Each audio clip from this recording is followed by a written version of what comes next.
안녕하세요. 한의사 강용혁입니다. 날씨가 많이 더워졌습니다. 남녀노소 불문하고 이맘때쯤 되면 슬슬 몸도 지치고 체력적으로도 많이 힘들어집니다. 그러다 보면 몸보신도 해야겠다라는 생각이 들게 됩니다. 저는 아무래도 직업이 한의사다 보니 사석에서건 어디 방송이나 강연에서건 가장 많이 받는 질문 중 하나가 바로 뭘 먹으면 몸에 좋은가라는 것입니다. 그런데 이런 질문을 받을 때마다 살짝 곤혹스럽습니다. 남자한테 참 좋은데 여자한테 참 좋은 건데 라면서 이거 너만 알고 있어 라며 특별한 약재명이나 음식 재료를 알려줄 수 있으면 좋겠지만 그러질 못하기 때문입니다. 물론 어디가 구체적으로 아플 때 특정 체질에 좋은 약이 어떤 것이고 또 금해야 할 음식이 무엇인지에 관한 조언은 얼마든지 가능합니다. 하지만 평생 누구에게나 아무 부작용도 없이 무조건 몸에 좋은 이라는 단서를 전제로 한다면 딱히 추천할 것이 없기 때문입니다. 우리가 흔히 말하는 묻지도 따지지도 않고 아무나 먹어도 그냥 몸에 좋은 음식이라는 게 과연 있을까요? 조금만 생각해 보면 그 이치를 쉽게 이해할 수 있습니다. 평소 설사에 좋은 음식이 있다고 쳐볼까요? 그러면 그 음식은 우리 몸에 좋다라고 말할 수도 있겠죠. 그런데 이 음식을 평소에 설사 기운이 없거나 오히려 변비 기운이 있는 분들에게 과식하게 하면 어떨까요? 변비만 심해지겠죠. 그럼 이 음식이나 약재는 몸에 좋은 걸까요? 열을 내려주는 약재는 몸에 열이 많을 때는 명약이 되기도 합니다. 그러나 그렇지 않을 때는 속이 냉해져서 설사를 유발하고 몸에도 좋지 않죠. 이처럼 막연히 몸에 좋다라는 약이나 음식은 사실 존재하지 않습니다. 그때그때 우리 몸의 상태와 그 상태를 보완해 줄 약은 분명 존재합니다. 하지만 불로초나 만병통치약 같은 것은 우리 인간이 만들어낸 불안과 심리적 게으름 때문에 생겨난 것뿐입니다.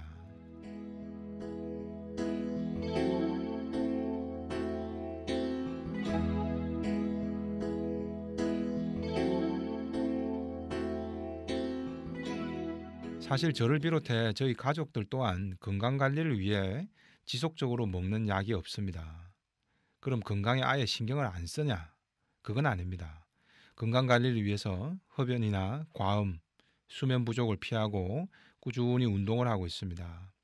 전체 건강관리를 100점으로 본다면 사실 이런 노력들이 90점 이상을 차지하는 겁니다. 음식은 특별히 가려 먹는 건 없습니다. 태음인은 인삼이나 홍삼 정도를 피하고 소음인은 너무 찬 음식을 자주 먹는 걸 피하는 정도입니다.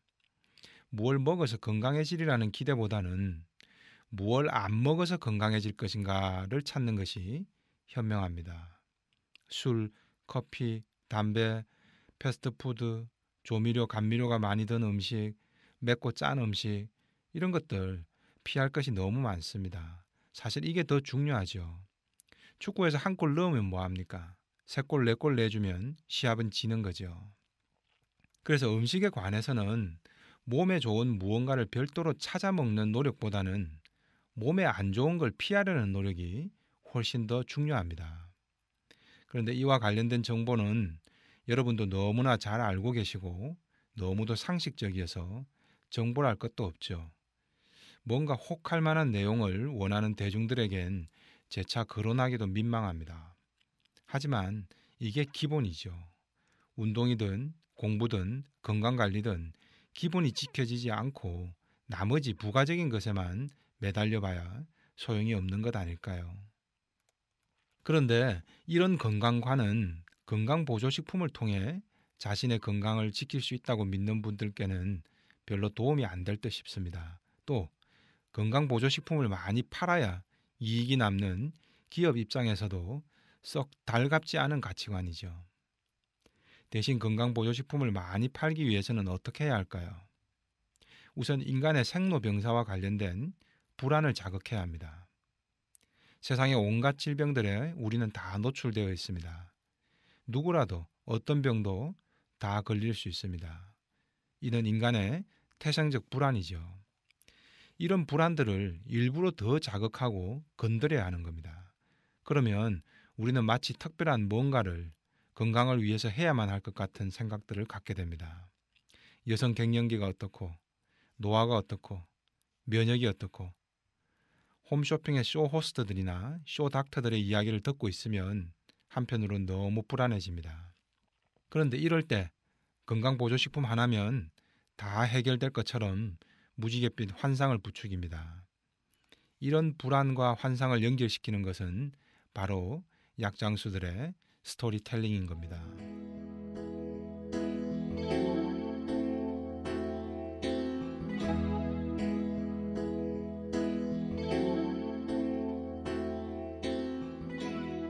최근 가짜 논란으로 큰 파장을 일으키고 있는 백수호도 마찬가지입니다.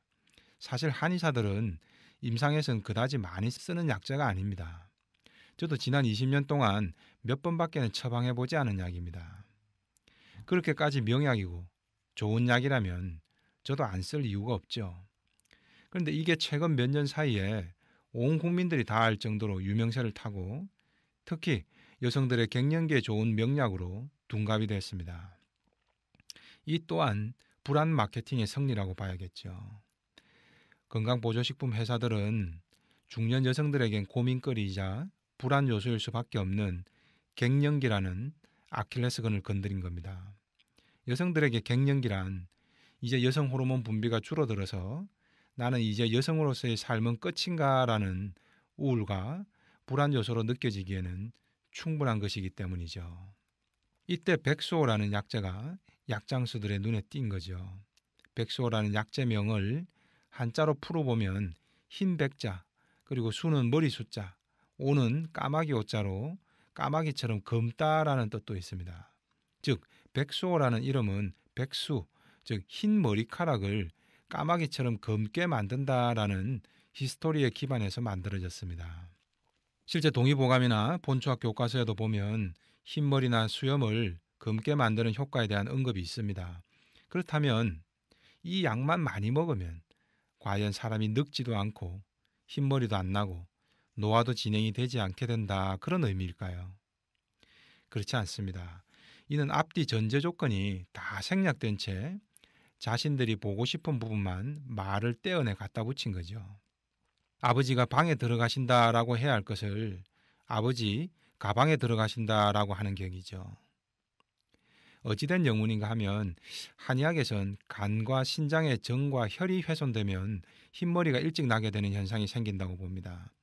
백수호는 이때 훼손된 간과 신장의 기운을 보호할 목적으로 사용된 약재입니다.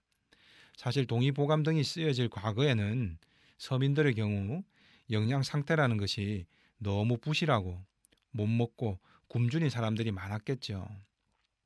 육류나 단백질 섭취도 부족한 상황에서 흰머리도 나고 일찍 노화가 진행도 됐겠죠. 이때 백수호를 쓰면 어느 정도 도움도 되고, 그래서 비교적 젊은 나이에 영양실조로 흰머리도 나고 했던 현상도 검게 개선되기도 했겠죠.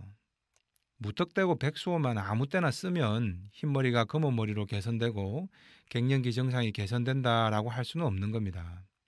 설사에 좋은 약을 모든 위장병에 좋은 약이다라는 식으로 과장하는 것이나 마찬가지죠.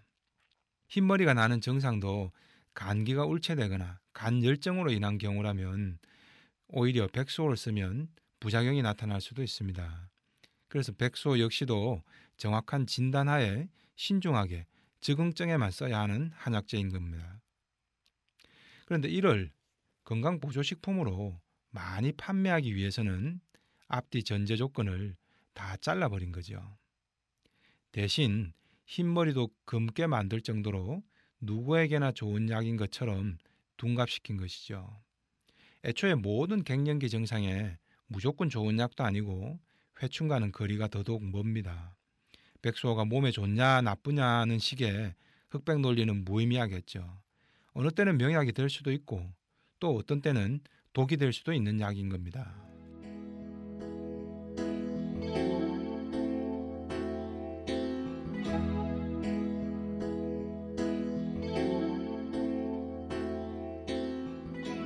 이와 유사한 사례가 바로 복분자입니다. 원래는 신장이나 방광 기운에 문제가 생겨서 오줌빨이 약해지거나 야뇨증, 오줌 소태 등에 쓰는 약입니다. 소변 증상 개선 효과가 좋다 보니 이 약을 먹고 오줌을 누니까 항아리가 뒤집어질 정도다라며 은유적으로 장명된 것입니다. 복분자의 복자는 전복된다 할 때 뒤집어진다는 그런 뜻입니다. 분자는 항아리 분자거든요. 그래서 항아리가 뒤집어진다. 그래서 복분자라는 약재 이름이 생긴 겁니다. 이런 이야기들이 사실 귀에 솔깃하거든요. 그리고 기억도 잘 되고 술자리에서 분위기도 띄우고 설레발치는 안주거리로도 사용하기가 좋죠. 그러다 보니 이게 입소문을 타게 되는 겁니다. 스토리텔링의 힘이죠. 사실 복분자는 산딸기에 미성숙한 열매를 말려서 한약재로 쓰는 건데 남자에게만 쓰는 약도 아닙니다. 그런데 이 약은 어느새 남성 정력에 좋은 것처럼 둔갑됐죠. 그러다 보니 아예 복분자 술이 나오기도 하고 직접 술을 담궈 먹는 분들도 많이 계십니다. 자, 그런데 복분자 술을 그러면 오래 먹으면 몸도 좋아지고 정력도 세질까요? 아마도 정력은커녕 간과 신장부터 망가져서 항아리를 뒤집기는커녕 오줌 주머니부터 차야 할지도 모릅니다. 복분자 자체도 신장에 열이 있는 경우에는 부작용이 존재합니다. 이런 부작용들을 다 알고 있으면 감히 아무 데서나 남자한테 참 좋은데 여자한테 참 좋은데 라면서 그렇게 쉽게 약을 권할 수가 있을까요? 그런데 독일 나치의 선전장관 괴벨스라는 사람이 이런 말을 했습니다. 대중은 처음에는 거짓말을 부정하고 두 번째는 의심하다가도 세 번 말하면 결국 믿게 된다는 말이죠. 홈쇼핑 등 무차별적 광고는 미미한 효과도 엄청난 것처럼 있는 부작용도 없는 것처럼 환상을 갖게 만들어버립니다. 여기에 쇼닥터나 돈만 주면 양심의 가책도 느끼지 않을 유명인을 섭외하는 건 어렵지 않습니다.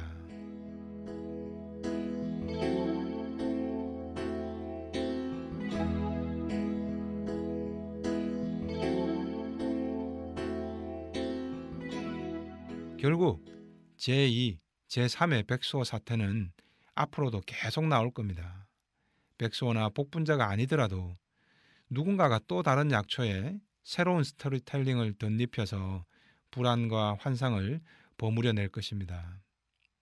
그런데 그 대가는 누가 치를까요? 뒤늦게 먹튀들을 원망하고 환불을 요구하면 될까요? 손뼉도 마주쳐야 소리가 납니다. 그들이 환상을 부추기는 이유는 간단합니다. 그에 유혹되는 이들이 많기 때문이죠. 그런데 그런 유혹은 외부가 아닌 바로 내 마음에서부터 출발합니다. 건강을 위한 고단한 노력들 대신에 알약 하나로 퉁치자라는 엉터리 셈법이죠. 이것이 내 게으름임을 깨닫지 못하면 먹튀들의 영원한 먹잇감이 될 수밖에 없지 않을까요? 이상 한의사 강용에게 심통부리기였습니다.